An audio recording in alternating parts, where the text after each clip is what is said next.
There are a couple of different sways in NearPod.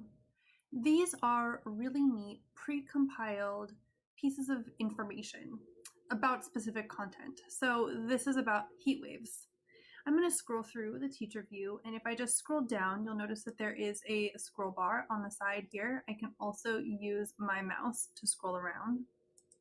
There are some pieces here that I can make big. I can expand them on my screen. I can view characteristics. Here we have some cards that if I click through, it lets me shuffle through them, and I can also make those big.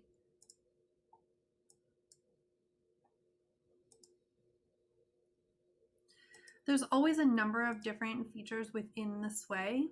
It's a really interesting way to give students some content.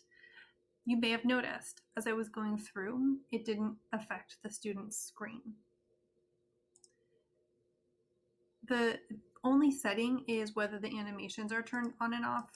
Obviously, I recommend that you keep them on unless you're trying to save your bandwidth. There is an additional menu bar here. I can open in a new tab, or I can use the accessibility view, which I would like to show you. This makes the content bigger, and it allows some of the content to be read aloud. The students have all of the same features on their screen.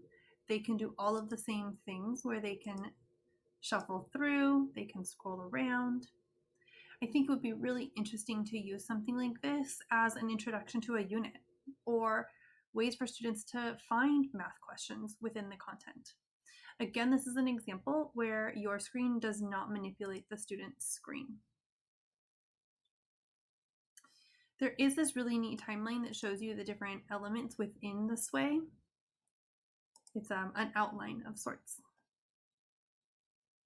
I hope that you take a moment to look around at the different sways so that you can see what information they have available.